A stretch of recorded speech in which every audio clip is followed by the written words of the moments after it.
Hey everybody, my name is Andrew Davis, and you are watching Conversations in Pop Culture. And yes, I am scandalous like an Ashley. And I do want to remind everybody that this episode is brought to you by my friends over at Pocket Jack Comics. And they are coming to a local comic shop near you. Technically, this month and next month, they're in comic stores. And if you go to their website right now, pocketjackcomics.com, you can sign up for their email list and get a free preview PDF copy to your email so you can try it before you buy it. But enough about that, because I have with me legendary comic creator Steve Stern and newcomer whose work I love, Bill Mouse. So welcome to the show. Hey, how's it going? Thank you. It's funny. On the one hand, it's very flattering to be termed legendary. On the other hand, it just reminds you that you're old. But I'm not as old as either Joe Biden or Donald Trump. Well, legendary just means you're good. Thank you. Thank you. I hope. I try. It's a trying situation. Well, I don't just throw the term legendary out for anybody and everybody. Obviously, I think you have to accomplish something, and I think you have to have wisdom in comics, and I think you need to have done something. And it's also the issue, and feel free to challenge me, is that you also have to be in the industry long enough.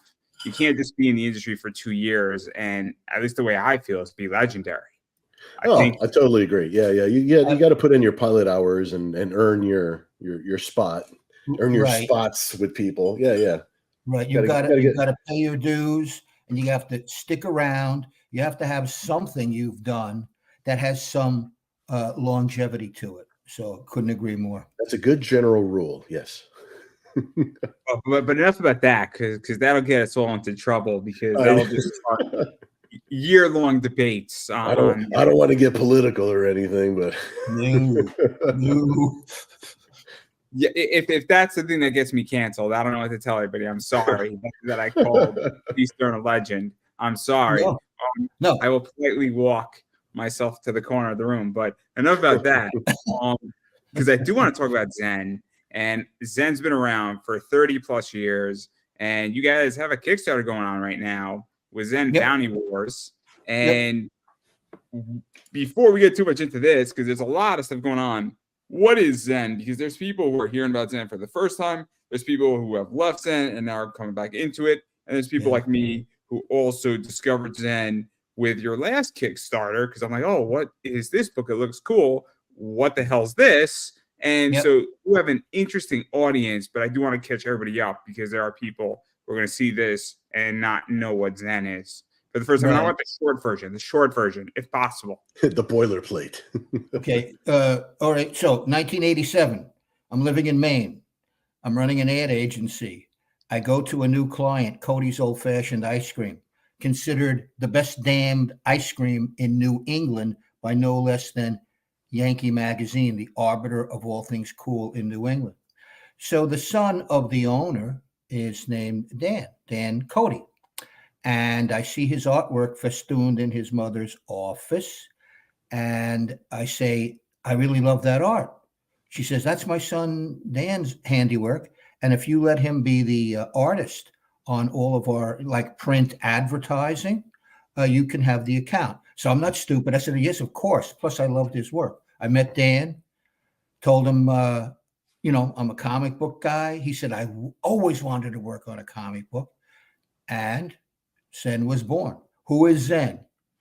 He's a blue-skinned alien life form who was created in a test tube.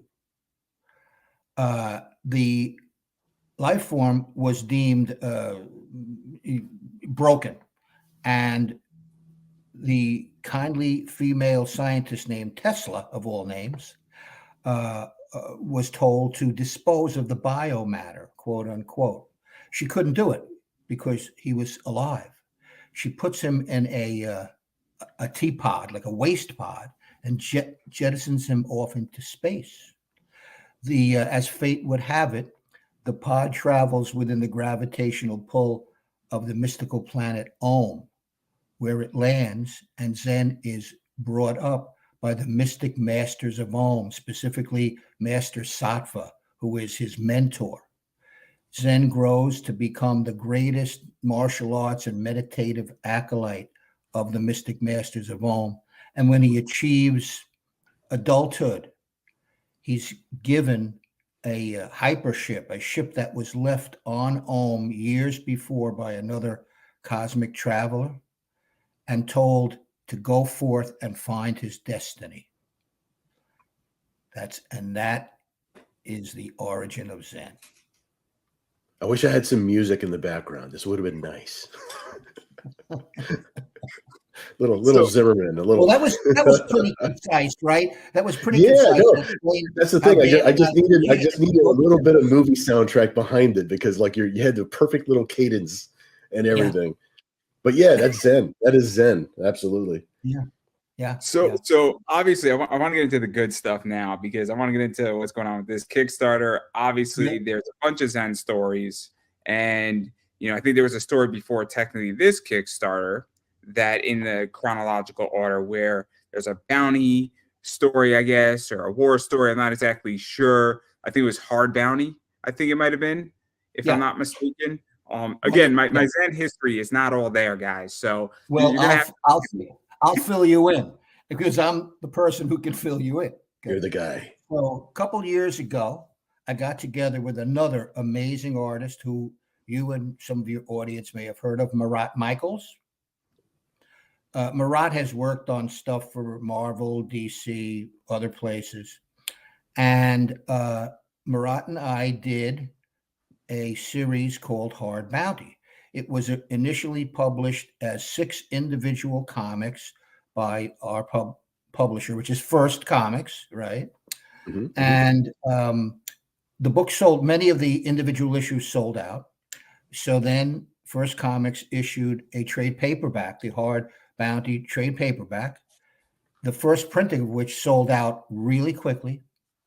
Then they proceeded to print up a second printing, and guess what? That has sold out. The last time I saw one of those online, it was at Amazon, and whoever was selling it sold it for $150, that one issue, okay, that one trade paperback.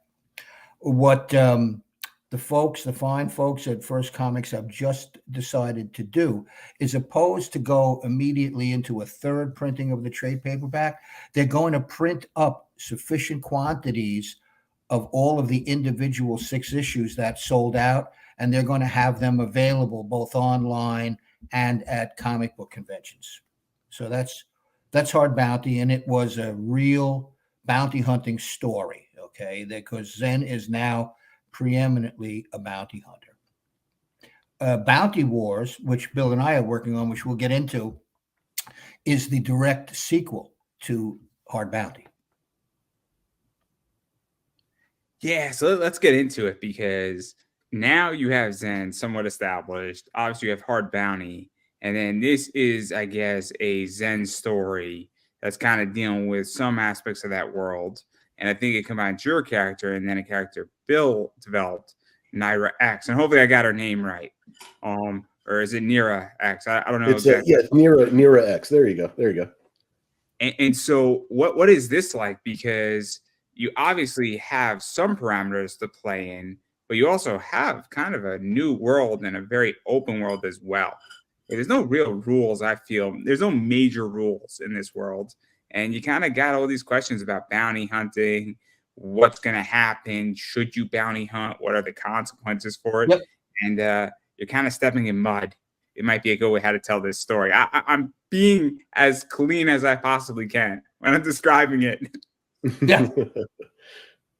Well, Bill, why don't you talk a little bit about Nira and explain her origin? And at some point, I can chime in and talk a little bit specifically about the content of Bounty Wars. Sure. Well, back in 93, Nira actually had her very first appearance in comics in Zen Zero from Zen number 0 from Entity Comics. It was actually the very first superhero comic issue that Entity Comics published back in 93. So that's where she actually comes from. We needed a mercenary character to help Zen on this particular adventure that she was in on that issue. And that's where she was created. And luckily everybody responded to her like super awesome. And, you know, she spun out into her own series, and I've been publishing her ever since. And thanks to Steve and Dan, I was able to introduce a lot of characters into the Zen stories that I was writing for Entity Comics back then. And so that's where all of that kind of comes from. And that's why it's exciting for me right now, because it's like a nice full circle moment where it's like, wow, like we've been doing this for 30 years and we're like really excited about this new story, kind of getting the gang back together again, you know what I mean? And figuratively and literally, you know, it's like bringing the characters back together again for an adventure, but also bringing us back together again as a creative team. You know, Steve writing the story, me providing the art, and it's like it's got this real 90s action superhero sci-fi vibe that we really liked from back then. And the 90s were like magic for us back then. We just had so much fun, dude. Yeah, it was.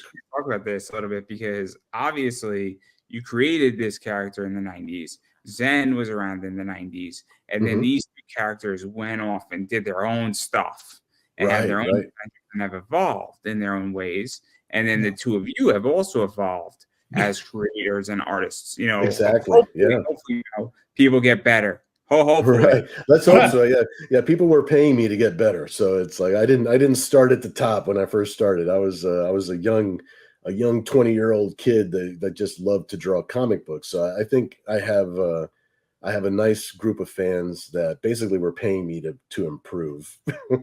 So what is that like though? Because you just said something that you're getting the gang back together, but obviously I think Steve has gotten way better as a writer, just because when you have more wisdom, you know how to tell better stories, and you know how to write better stories, you know how to have further character development. And then you as an artist, I would imagine too, have also figured out new techniques and have honed and developed and further developed your skills. And now you got this 90s vibe, but it's almost like you got to power up, for lack of a better word, when you're bringing it back into that vibe. And what is that like? Because you're telling a 2024 story with a 90s vibe from what I've seen from the art, and the 90s are really hot right now. So it's kind of cool. Yeah.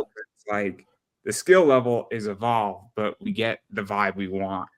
I kind of equate it to if somebody was, you know, it's kind of like when Stranger Things came out. It was a story that was set in the 80s, but it was with today's cinematography, with today's storytelling techniques. You know what I mean? So it was like so cool to watch that, even though, because if it was filmed and written like an 80s series, like I probably wouldn't be interested, because like we've evolved so much since then. We've learned so much. We've gotten better at our craft. So that's what I'm hoping that this is. You know, people are going to see like a 90s comic, but in IMAX or something. You know, it's like something better. You know, it's something, you know, with the techniques and the experience that we have. And you know, we're both a little bit older. We're both we've got a lot of things under our belt. So that's what's happening now. It's almost like going back, not necessarily doing it again, because we're doing something fresh and something new, but being able to do these stories with these characters and actually able to show people, it's like, wow, this is like a next level up. But you know, but with characters that we love and that we're really connected to. So yeah, it's exciting. Yeah. Well, what I can say is this. See, I personally, I don't think in terms of comic book eras, okay, 90s, early 2000s, current. I just write the story that I want to write. And what I have going on in this book is as follows. Okay. Zen became officially a bounty hunter in a book that Bill and I did several years ago called, of all things, Zen Bounty Hunter. Which, by the way, is available at First Comics. If somebody wants to go to firstcomics.com and you scoff it up for like $8, they can get it. But here's the thing.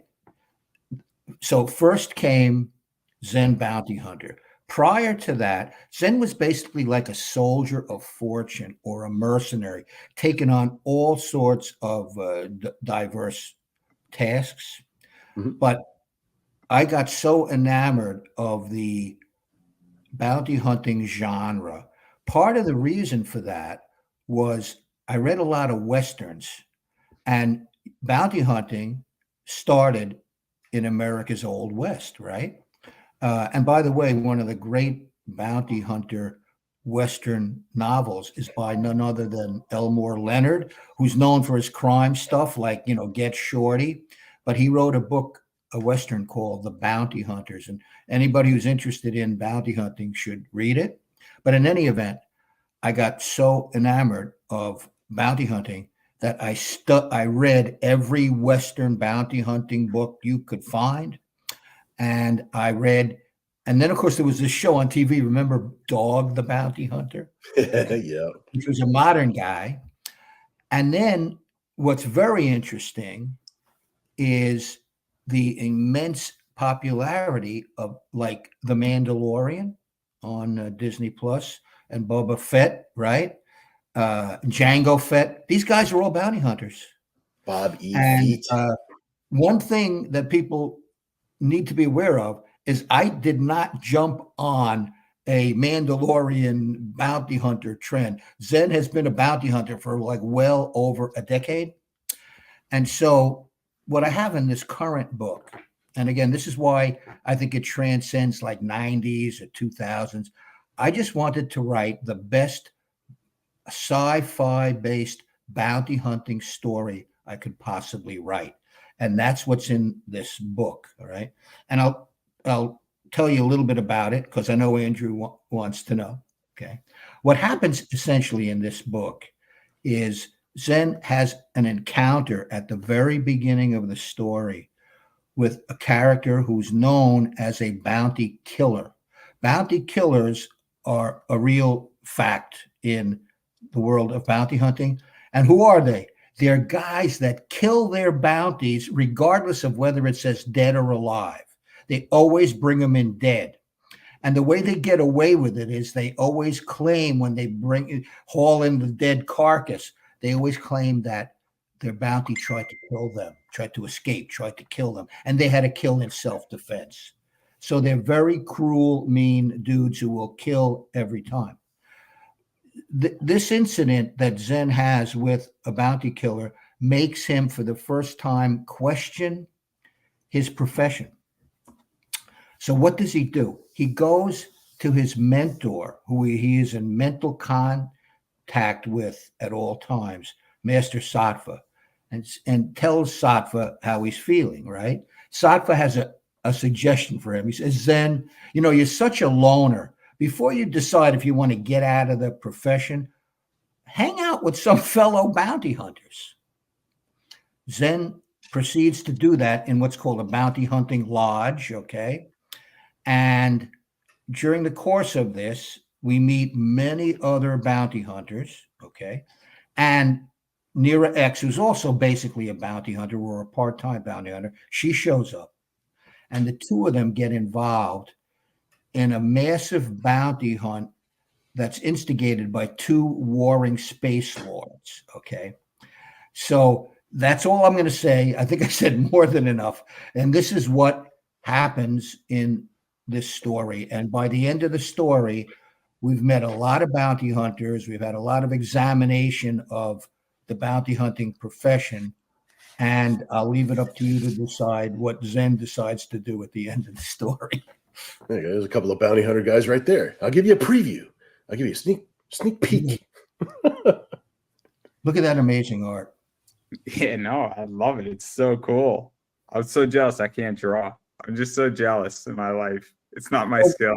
Me too. When I started out, Andrew, I wanted to write and draw. And I wrote and drew some stories. The writing was passable, I guess. The art was horrific. So I said, well, God, I really got to concentrate on learning how to write. And that's what I did over the ensuing decades. There's always a give and take because I'm not qualified to do very much else. So I'm glad that you like the artwork. Oh, it's amazing. Awesome. But yeah, I'll stick some of it up here so that way little preview while we're talking. I already have my camera pointed down at my desk because I've been doing a lot of draw streams lately. Yeah. So I don't want to poke too hard, but what is this like too? Because obviously bounty hunting and bounty hunting stories and bounty hunter stories and I guess mercenary stories are really popular right now. Yeah. And I think they're very relatable. I think they've always had that that thing to it. I mean, even when I was a kid and Boba Fett first came out, like for the first time, like in theaters, and he didn't really even do all that much. I thought he was the coolest thing I'd ever seen. You know, it's like, Yeah. just him nodding and having all the cool equipment. I was just like, as a little kid, you're already imagining all the cool adventures that he's probably been on with all the like the cool spaceships and the cool, going up against his prey, as it were, trying to catch people. And so, yeah, I mean, it's always I think it's always had that cool factor. Well, I'm old enough to have watched Wanted Dead or Alive, which was a black and white TV show starring Steve McQueen. That's how he got his start in the biz. There you go. There you go. I think Steve McQueen. I'm thinking like Papillon. Let's escape. Let's escape from the island. Or Bullet, right? Yeah. I think a Bullet. Yeah, yeah. I don't know why Papillon hit me first. I think, but I mean, I was pretty small when those movies came out. I mean, so I think they hit me because I was small and impressionable. It's like, dude, they made a raft out of coconuts. How is that possible? So to even go further too, I mean, there is real decisions in this book also. And that's the other thing too that I think is interesting is that I don't know how many comics the two of you read that aren't from First or elsewhere, or even on the indie scene, but there's so many books as a reader now that I'm like, there's no real consequence for what's going on, or it takes a while to get consequences. And it kills. That's the part. Yeah, that's the part that gets me about this particular story that Steve wrote is we're dealing with Zen kind of wrestling with the idea of, like he's doing the bounty hunting, but now he's actually wrestling with the morality of it. He's wrestling with whether or not he should continue doing it. Is he bringing something good to the table or good to the universe? Him continuing to do that particular profession. Should he do something else?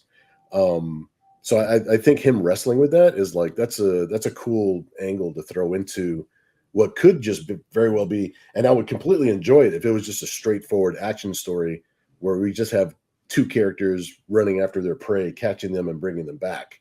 So it's got a lot of cool angles to it that way. Yeah. A lot of relatable. Let me ask this because I don't know anymore if you could have a straight action story in comics, because for the longest time, at least for me, maybe I've evolved as a reader and maybe I'm a unique breed here, but I need more of some psychological analysis, more of that stuff in there now, because I need something that has a little bit of a higher intellect than just blowing up starship after starship after starship. Right. But like, I like the fact that he's struggling with being a bounty hunter. I also like the fact that he is, to some degree, being a pawn moved on a chessboard. And what is he going to do? Because if two warlords are playing chess with each other using bounty hunters, now you have a whole nother level of psychological playment in there and placement in there. And it's also, I'm pretty sure Zen is not too thrilled that he's being used as a pawn. And I'm sure he's going to want to do something about it. Exactly. Or he can use it to benefit. Yeah. This is not the first time Zen was used as a pawn. Very early in Zen's history, when he came to Earth to battle for Earth's environment, he was completely a pawn at the hands of these omniscient savants known as the Gordons. Okay, and that's a whole other part of Zen. Early in Zen's career, he was environmentally themed, right? And full transparency, part of the reason for that was as Zen grew in popularity, he was picked up by the Nintendo company, Konami. And I think that there were two highly successful Zen video games. One was an NES and one was a Game Boy handheld, right? And then there was an accompanying line of action figures from the Just Toys company. Now, the reason all that happened was something called licensing. Okay. And we were approached through a major licensing agent who basically told us that these companies were looking for environmentally themed properties because and the environment in the early 90s was the hottest thing. Okay. And so Dan and I rose to the occasion and we created a complete environmentally themed story with good guys and bad guys. Okay. And these characters are in both video games, in the line of action figures, and in the Archie comics. That was also a licensing deal. And and over the years, some people said to me, well, Steve, you just did that to make money. Well, in this world, first of all, if you don't make money, you're not going to survive too well, right? And I was always up for a creative challenge, right? So people love this stuff. I'll give you an example. Recently, one copy of the NES game on eBay sold for $4,500. So, there's the money factor. Isn't that crazy? Money, but Andrew, you're an investor, so you know that money has to do with value, right? Yeah, without a doubt. So clearly, the fact that so we did that, and so for the first several years of his existence, Zen was an environmentally themed story. But when that played out, that's when Zen became basically a mercenary and a soldier of fortune. And that went on for a good few years. And when that played out, we did what I always wanted to do with Zen and made him a bounty hunter. So there you go. I don't have any problem with that because I was speaking to somebody and people, say, oh, you just took a cash grab. Well, I don't know if that's really fair anymore in comics or in society where, that's capitalism. If something is hot, you have to take things when they're hot and you have to go with the flow. And I'm not saying you have to always go with the flow, but it's very hard to go against the grain. It's very, very hard to do so. And you have to do what's right for your property. And sometimes what's doing right for your property is, if environmentalism is the hottest thing in the 90s, and that's going to allow you to go for another 10 years with your project, and I forget, Bradley Cooper's a good example of this. I'm sure he did movies when he was coming up that weren't his dream movie. But then he got to do a movie like Maestro, which he wanted to do. Right. Or Ben Affleck then did Argo. That movie took, I think, 8 to 9 years to even get greenlit, up pitching over and over and over again. Yeah, and right. That movie was a passion movie versus doing something like. Actually, Good Will Hunting was a passion movie too, but that's not the point here. Right. What? It's a really bad example. But I don't know, if Pepsi came up to me and said, I want to put, I want Nira X to be drinking cans of Pepsi in her stories. I don't see that as necessarily selling out because I drink Pepsi.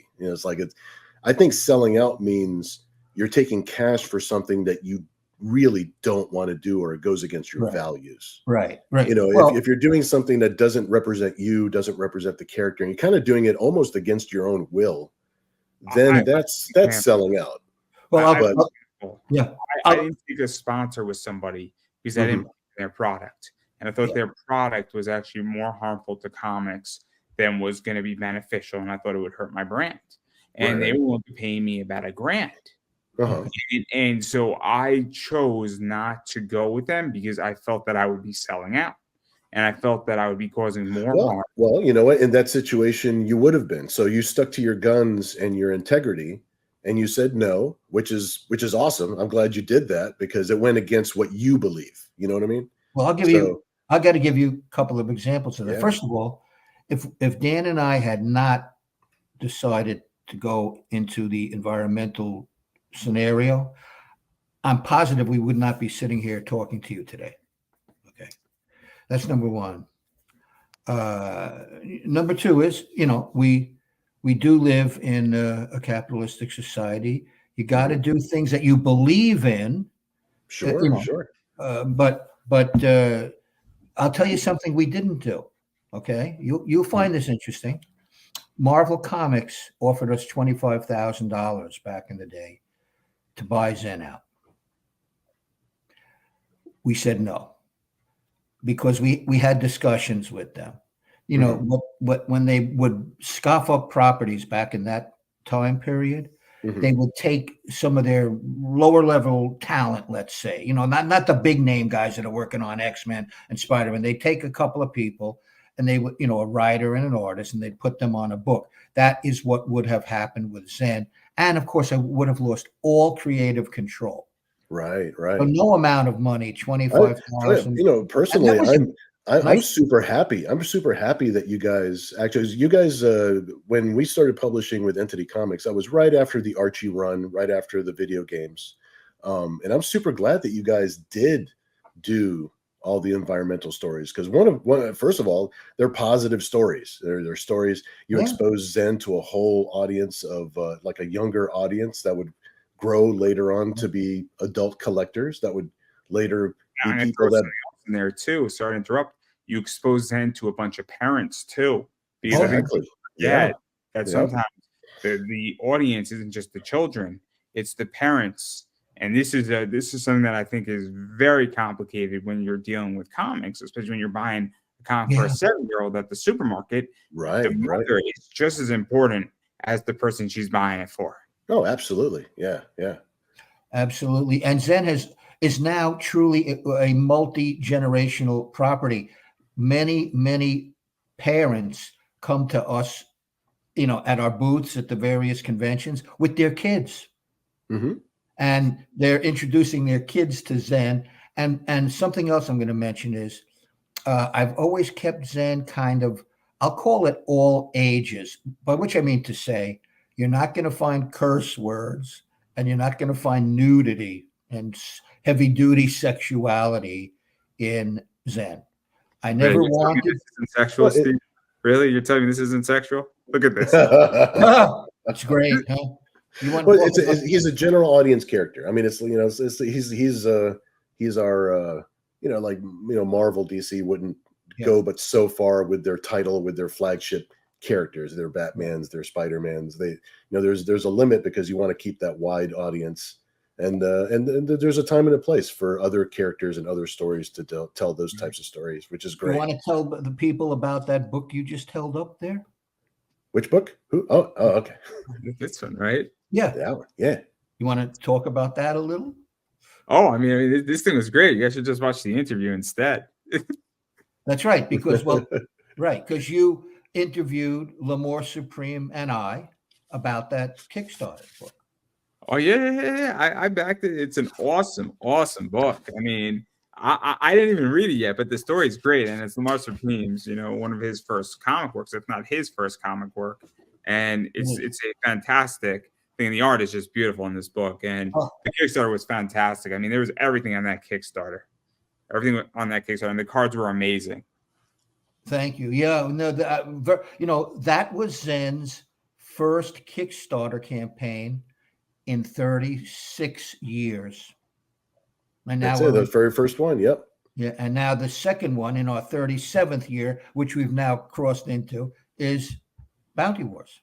So let's actually talk about that too, because I don't know if Bill, how I think you've done a few Kickstarters or been involved in a bunch, right? Yeah, I've been involved in a few, and I've actually thrown a couple myself. Yeah, absolutely. And the reason why I asked that is because Kickstarter has changed the game in a lot of ways, and it allows, I think, for projects that normally wouldn't get a spotlight to get a spotlight, and it also allows for projects that are more niche or needing a revitalization or a little bit of a booster before they do the next thing, maybe in a main market or with a publisher, or get distributed sort of in a more mainstream secondary position. The ability to connect with what I like to call true believer fans.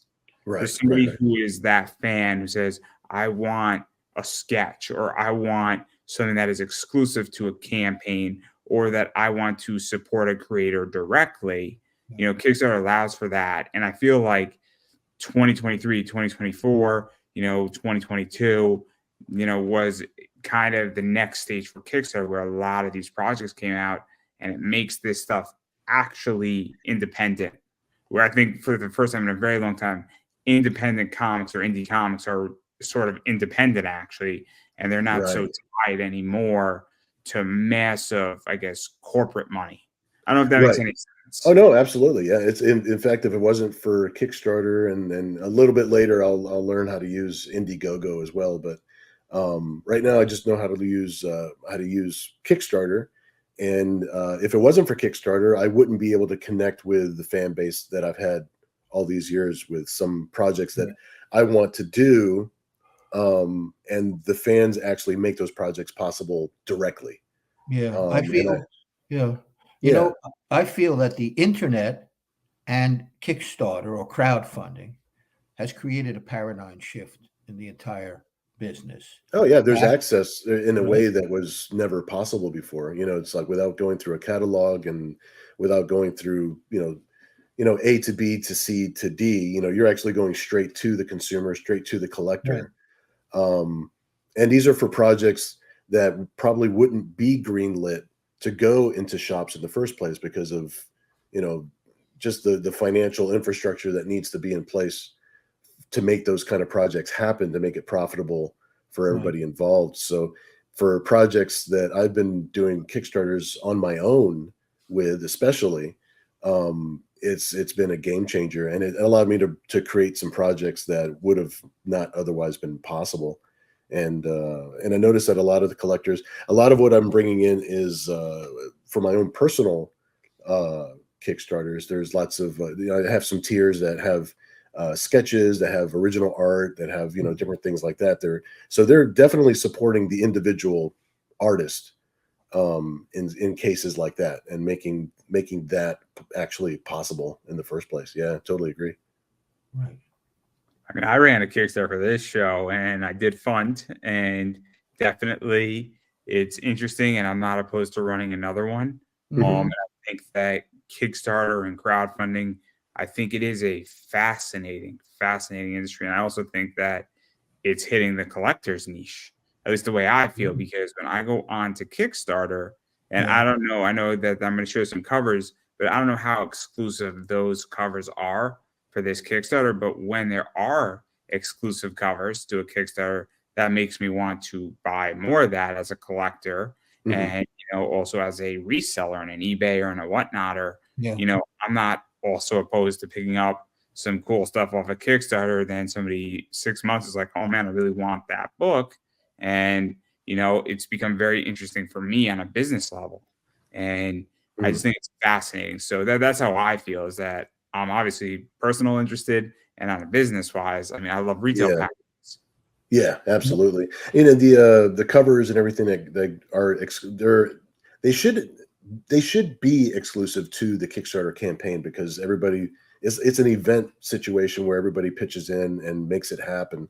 If there's a direct market, or if there's another version of the book that goes to stores later on, then hopefully there's a repackaging that happens, and there's a cover that is specifically for that product when it does come out. So that way the Kickstarter item that the fans actually made happen stands out, and it's unique to itself. I like to make sure that the book. Well, that whole thing is still evolving as to what happens after the Kickstarter. For example, the Berserker, I think it's called, the one that Keanu Reeves is involved with, right? If you go in a comic book store, now that was a Kickstarter, right? But if you go in a comic book store, you'll find all of those books. I don't honestly know if they have different covers or whatever. But for example, so many people have written to me and to First Comics, can I still get my hands on that L'Amour Supreme book? And that's going to be a decision for First Comics as to how they deal with that. Oh, sure. Because I don't know. I mean, I'll tell you how I feel. I don't really care so much about a graphic novel, where this to me is not a single comic issue. This is a bound graphic novel book. So to me, I like exclusive graphic novels. You know, I could care one way or the other. If it's an exclusive Kickstarter, then I'm like, it should remain on the Kickstarter. But if this was the only one offered and then first did that, I wouldn't be insulted by that. But I'll give you an example of a book that I would be. Let's say that this is one of the covers. It's a blank sketch. If the blank sketch was exclusive to the Kickstarter and then all of a sudden First was selling those on their website for the same price that I backed, I'd be pissed off. Because like, wait a second. And look, I've been in situations where that's happened. And I'm like, why did I support you, the artist, when you in 6 months from now are going to be, it's going to be on your website? Like, how does that make me feel good? It's an ethical question. It's, if anything, it's not even a legal issue per se. And I'm not right. Because, well, for a lot of products, like the Kickstarter is what made it possible to exist in the first place in order to create the product.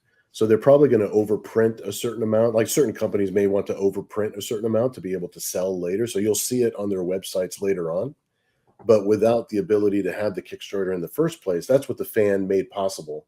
And that's the reason Kickstarter exists, is because if you're a huge company that that just, you know, you're flush with cash and you can just print all of your product without, you know, your customer base actually giving you the money to make that stuff and have it in stock, then, you know, then maybe that company doesn't need to be on Kickstarter because they've already got all the cash they need to make the product and have it in stock, you know, awaiting sale.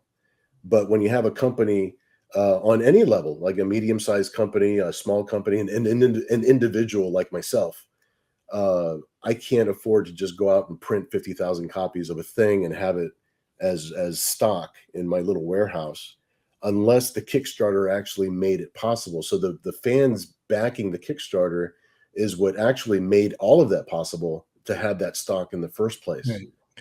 Right. It's a true grassroots phenomenon. Yeah. And that's what's great about it, because we're going direct to the fans. Now, I would definitely be angry if somebody said on a Kickstarter, hey, we're making this particular cover. It's going to be limited to this certain amount of copies, you know, specifically from the Kickstarter. Like, let's say there's only 1,000 of this particular cover, but then you go around and you start printing more of it later on. Then, yeah, I would totally be angry about that, because that took away the limited nature of that cover, right? You're kind of going behind everybody's back. Right. And I know First Comics would never. Oh, no, that's bad taste. You know, you would never do something like that. But that's definitely something that if it did happen, like some smaller company or, you know, other individuals like myself, you know, they see that they could sell some more. Yeah. You know, so that would make me angry for sure. You know, so that's something I would stay away from. My position is that, you know, if I know certain people on Kickstarter say, look, covers C and D are exclusive to the Kickstarters, but A and B, I'm going to print as many as I want, but they're upfront about it. And I get really pissed off. And I understand that people might print another 20 of cover C and D. And if you only have 20 left on your website, I get it. And I'm willing to surrender. But when you have 200 of C and D and you overprinted by 200, but you only had, you know, 50 people back in cover C, I'm like, you're stretching $1. It's like, right. But I'll tell you, the covers, whatever gets printed up from the campaign, those specific covers, that should be it from those campaigns. They might overprint a little bit to have in stock, and that's it. But it's only from the Kickstarter. And if you do another printing of that book and you put it for sale on your website or take it to stores or something like that, it should have a completely different cover. That way it differentiates it from that original print run that you did for the Kickstarter. So that way it's a different product. It's a different print run altogether. I agree. But I think Kickstarter is interesting. And I also think it's fascinating because, again, we go back to the fact that you have a product that's been around for 36, 37 years, and now it's on Kickstarter and it's doing well. I mean, I think the first one did close to 15. This one is close to 5. And I think you guys will break at least 8 or 9 conservatively. Conservatively, I think you will. We have 26 days to go, which is only 4 days less than a month So yeah, I think it'll go. I think it will exceed. Yeah, I always my not to get too political, but the best saying ever is under promise over deliver. Always under promise over deliver, because if you over promise and you under deliver, you're going to get kicked out of office. Absolutely. and so if you always under promise and then you over deliver, you're getting reelected every single time. exactly.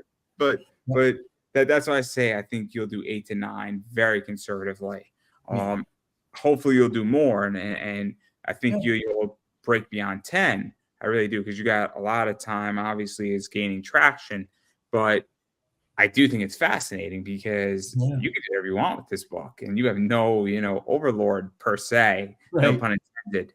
I'm telling you how to run it. So that's how I feel about your book. Right. And what's really cool. No, I appreciate it, dude. I do. Yeah. And what else is cool? Because we're issuing this as individual books, we're going to be running 4 Kickstarters.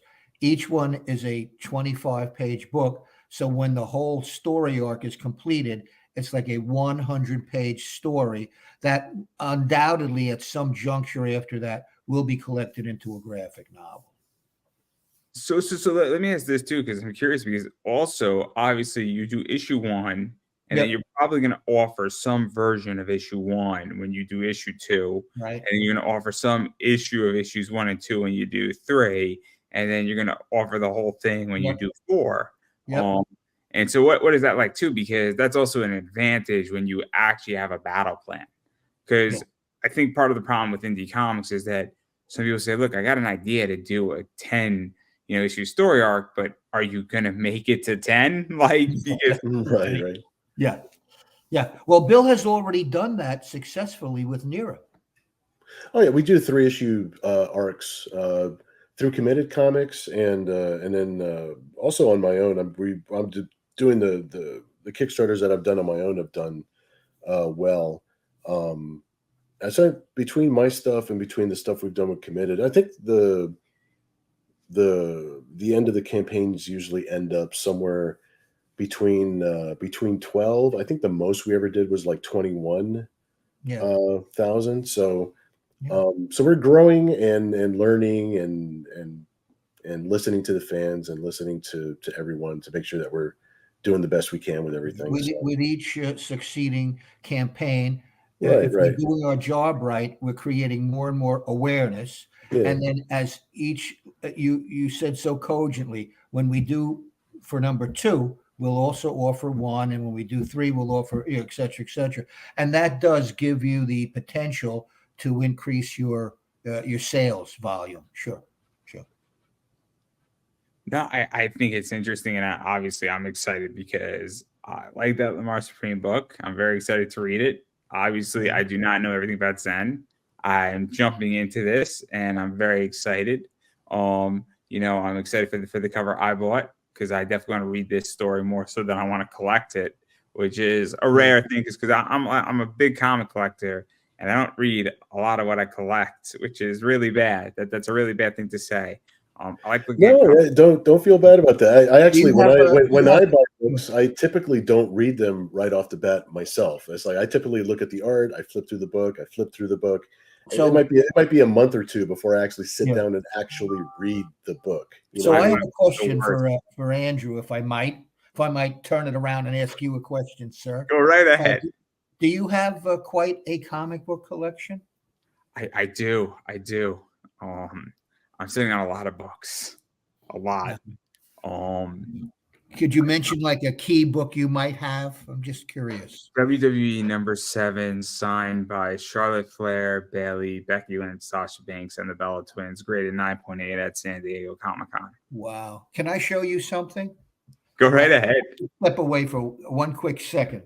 Just for those who don't know the book, it is probably one of the WWE comic books out there right now. And there's only 3 graded, and it is, and I bought it way below market value, below. That's a good find. You got some bragging rights on that one. I have something interesting to share with you. You'll get a kick out of this. I'm going to display a book to you. Okay. See this book? I know that book. Now, this book is issue number 6A of a Zen Intergalactic Ninja series, right? This cover is by L'Amour Supreme, and it represents the first piece ever of his published comic book art. The interior is not by him, but this cover is. Now, this book is impossible to find on the internet. Okay. You can go to every website that sells comics, eBay, everywhere. Cannot find this book. This has become the rarest issue of Zen, rarer still than the #1 issue that Dan Cody and I did in 1987. So I have a few copies of it, and at some juncture, well, I did sell one to a fellow who runs a vintage comic book store in Huntington Beach, California, called McFly's Comics, right? I won't disclose what I sold it to him for. But the thing is that this is the book that people write to me about all the time. Everyone's trying to find this book. It's just it sold out when it was issued, okay? And everyone who's got it has held on to it, and no one has put it up for sale. So keep your eyes on this one, Andrew, as an investor. I threw up a couple of pieces of art from the campaign. So Yeah. that's the book. That's the book I'm pushing right now. Is a campaign book, not this other sold out book you can't find nowhere. That's right. Well, this book will become. This piece on the left is actually, it's a sketch from my daughter, Cat Mouse. She's actually been in the industry now for like 11 years. Yeah. She's got one of our variant covers. She's one of our variant cover artists, featured artists. So I think she did this one, if I'm not mistaken. Yeah, is that it? Yeah. How amazing, how iconic and amazing is that piece of art? If you jump over to, after the show and stuff, you jump over to my YouTube channel at Bill Mouse Art, just one word. The little video that I've got up, it serves a little time lapse of her working on that piece. I think it came out so cool. But we have an original art pack as one of the tiers on the campaign. So if you get the little art pack, you get a sketch from Kat and you get a sketch from myself. And then 1 out of every 10 sketches will be a sketch of Nira X, and then her sketches kind of end up looking like this here. Nice. So I just wanted to give you a peek at what some of the stuff is looking like from the campaign. I think it's super exciting that she's a part of it, and she's actually doing. I think Kat, it represents the next generation of Zen artists. We've had quite a few of them. Yeah, she's the upgrade, man. She's the upgrade. She's a 2.0. Yeah. That's crazy. That's crazy. And there's a few other covers. There's this one right here, which is the wraparound. There's the wraparound. There you go. That's the wraparound. Uh-huh. This is cover A. Yes. Yep. So I like this cover a lot. I like this cover a lot. I appreciate it. But I made sure Nira X had a costume that was unique to the series. So I kind of like modified her costume a bit, so that way she's dressed. She's dressed for work. Oh yeah. And do you have access to show? There it is. Look at that. Thad Rhodes. Tell us about that. I was getting there. You have to trust the system, Steve. Trust the system. Trust the system. Yeah, this is a great piece, and I have to tell everybody, just because it's the digital nature of this piece, it's not AI artwork. Thad actually doesn't do AI artwork for us. Didn't use any AI for this. He's been doing digital art like this for the last 25, 26 years. And he's done some other artwork for us for Zen. Some of it ended up on the back cover of Heavy Metal. Yeah. Did you know that, Andrew? Yeah. We've had some posters. We've had some other variant covers that he's done for us over the years. It's super happy that we're able to get him on board for the project. A good few years back, Thad, who I've known for several years and Bill's known forever, Thad did a piece of Zen art with Zen and this really cool looking space babe, right? It was so amazing. I sent it to Heavy Metal Magazine, and they published it on the back cover. So Zen has been on the back cover of Heavy Metal, courtesy of Thad Rhodes. So great piece of work there. Yeah.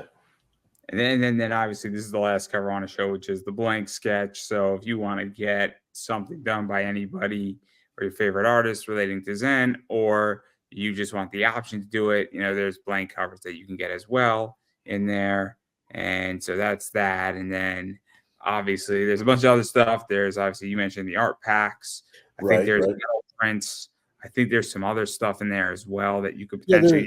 There's some the one thing that we have on the campaign that's like a signature item is we have something called, it's just a mini print pack, and it's a print from each individual artist. So there's the one by Cat Mouse, there's one by me, and then there's one by Thad Rhodes. Each one of those will be signed by the artist that did that piece, and then all of those will be signed by Steve, who of course wrote the story and is co-creator and all that good stuff. So that way you get a full nice little signature piece thing. And then we also have a metal print set. You can order any of the tiers that you select. You can mix and match, and you can add anything on in the add-on store. So you don't have to get like the metal print pack. You can get all three of them together as one pack. But you can also just order just the individual print, metal print that you want. Metal.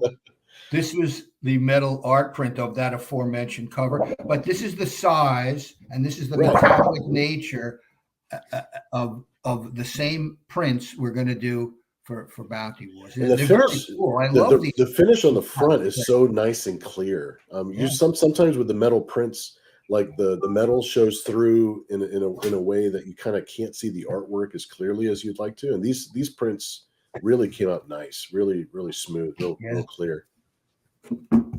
No, I agree, but obviously I know Steve has a heart out in 5 minutes. Right. I do want to give Steve and Bill both opportunity to promote themselves, promote the campaign, where people can find them, bother them, hit them up, check out their other work, websites, all that fun stuff. And I'll let Steve go first because you got to get out of here soon. So, okay. Well, anyone who goes to Kickstarter, Kickstarter.com, and just in the search bar puts in Zen Bounty Wars, it'll come immediately up.